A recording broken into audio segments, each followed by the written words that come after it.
Hi guys, welcome to the Thinking Crypto channel. I hope you're doing well. On this channel, we cover the crypto news and we interview many of the folks who are building and investing in the crypto asset class.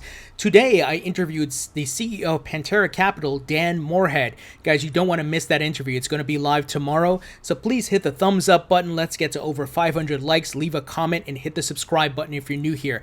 Let's jump into the news. We got some big stuff today. Square says Cash App generated $875 million in Bitcoin revenue during Q2, posting $17 million in gross profit. So we continue to see Square's revenue generated by Bitcoin increase quarter over quarter, year over year. And it's no surprise because Square's CEO is Jack Dorsey, who's also the CEO of Twitter, and he's very bullish on Bitcoin. And it shows that he's pushing for the adoption of Bitcoin and crypto, but also the demand is there and people are using the Cash App to buy Bitcoin, guys. That's very, very good. So the release, which came a day early, stemming from what Square called an early external access of the company's quarterly financials, also notes that the Cash App generated $17 million in Bitcoin gross profit for the same period. Square's filing indicates that total expenses related to its Bitcoin offering as $858 million. Cash App generated $875 million of Bitcoin revenue and $17 million of Bitcoin gross profit during the second quarter of 2020, up 600% and 711% year over year, respectively.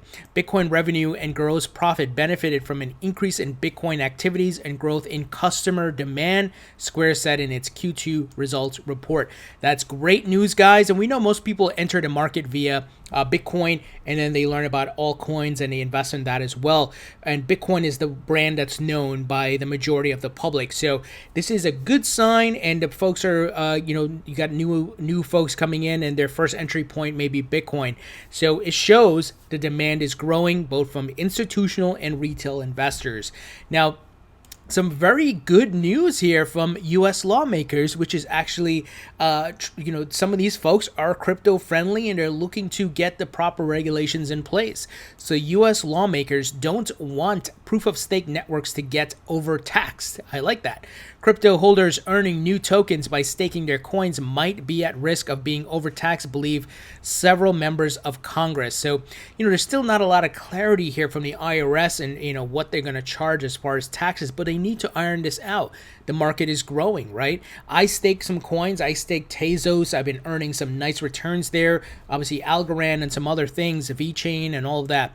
4 lawmakers wrote a letter to the Internal Revenue Service Wednesday asking the U.S. tax agency to ensure stakers don't face tax liabilities for receiving block rewards before they sell their new tokens.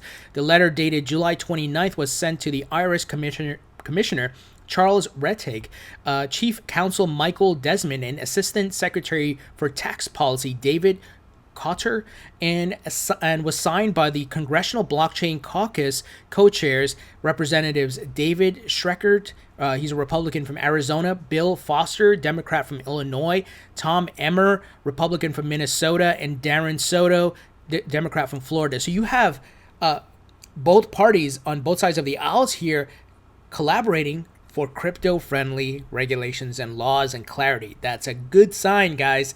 That's a good sign. So you got some bipartisan agreement here. So it is possible the taxation of staking rewards as income may overstate taxpayers' actual gains from participating in this new technology, the letter said.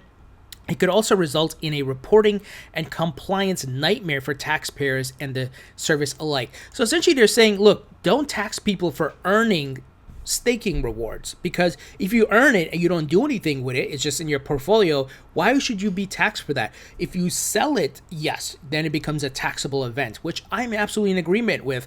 My staking that I've earned with Tezos and others, why the hell should I be taxed for that, right? And you guys, I'm sure, agree with that, because it's not like I'm trading it or something, but if I do trade it, okay, what price did I sell it at? What was the market price when it was staked? So all of these data and analytics and tracking and reporting need to be set up. This is a big part of the infrastructure, and I'm glad to see people in the congressmen and congresswomen are participating in this to get clarity. So hopefully we get more of them to come on board, but moving in the right direction, which makes me bullish, guys. And on the notes of being bullish, we've been talking about companies, crypto companies looking to do IPOs, a lot of them, Coinbase, Ripple, and so forth. And we talked about the implications of that, the benefits. It gives the crypto market more exposure because it shows there's profitable companies, well-run companies that have good revenue, profitability that can go public. And once again, what company am I investing in? What's this new company that got listed? Oh, they're cryptocurrencies? Really? So it brings more validity to the market, right? And it gives these companies more opportunity, more capital to scale their business. So INX scales down US IPO target to $117 million, still set to be the crypto's largest. Cryptocurrency and security token exchange, INX has shifted its sites for a planned initial public offering in the U.S. The Gibraltar-based trading group filed an F-1 form, a securities registration for non-U.S. issuers, with the Securities and Exchange Commission on Monday. Originally slated for Q2 2020, the sale is now expected to take place before the end of the year, according to the revised prospectus. Per the filing, INX will offer 130 million INX tokens at 90 cents each, putting the maximum raise at $117 million, which could make it the largest IPO in the digital asset industry to date. That's down from the previous prospectus filed in March, where the company hoped to raise $130 million by selling tokens at $1 a piece. So great to see these companies doing this, and I love the exposure. I love the merging of the crypto asset class with the traditional financial market. So this is really cool, guys. And speaking of big money, Barry Silbert, which is, of course, the founder and CEO of Grayscale, which is, I mean, the amount of assets they have under management, I think, what is it now? Like in the, is it 4 point something billion, 4.8 if not near 5 billion? And we know they've been buying up tons of Bitcoin and they're seeing a lot of demand. Well, he tweeted the following: anxiously awaiting for Robinhood app to allow their customers to invest in the Grayscale family of crypto funds. More on-ramps. Man, this market's going to be so big. We know Robinhood already offers crypto trading in certain markets. And the fact that if they tie into Grayscale, I mean, come on. It's just, all these on-ramps. We know about PayPal is coming, right? We've been hearing and talking about the news. It's going to be big. So we got to be patient and go through the market cycles. Here's another big update. CZ tweeted this. Travala.com and Agoda partner to boost travel with Bitcoin and other cryptocurrencies. So you have the ability to spend, you have the ability for merchants to accept crypto, and obviously this is going to be a big part of the market growing, because people holding crypto and let's say it appreciates in value, they can then start using it to pay for stuff, right? And instead of, okay, I need to convert it to cash and then pay with cash, no, you could just pay with your crypto. Especially if, let's say Bitcoin goes to 100,000, right? You think about what one Satoshi is going to be worth. That's going to be nothing if you spend a few Satoshis on something or whatever, right? Just think about that as the value increases and how that's going to be split up. So it's not like you're spending one Bitcoin on something. It's like 0.0004 Bitcoin or Satoshis, right? So think about that, guys. And this is why these infrastructure items are being set up for people to buy, trade, spend their crypto. Really, really big stuff happening.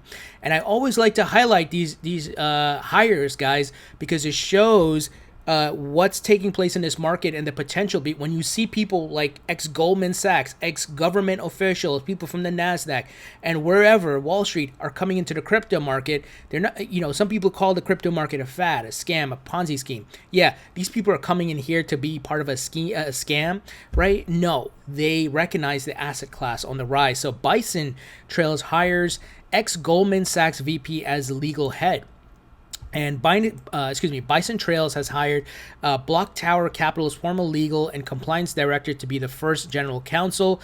And while at Block Tower, Ralston negotiated agreements with custodians, exchanges, over-the-counter desks, software providers, and other service providers. She also handled venture investments in early stage companies. So this is really great. Ralston will tackle some of the same issues at Bison Trails, which with a focus on tax implications for who? Crypto investors participating in proof of stake networks. All the puzzle pieces coming together. Super excited for this market. Guys, what do you think about this news? It looks like, with the bull market in full motion here. I'm not talking about a bull run, but a bull market. We're waiting for a parabolic bull run up, right? Where I think Bitcoin can 10x and we can see $100,000. I think we can see Ethereum at around over $5,000. I personally think we can see XRP over $15. That's just my opinion based on math and based on the calculations of how things ran up in 2017. And if you take a conservative math approach here of like 10x, right, what that will look like. So, guys, what do you think about this news? Leave your thoughts and comments below. Thumbs up, and I'll talk to you all later.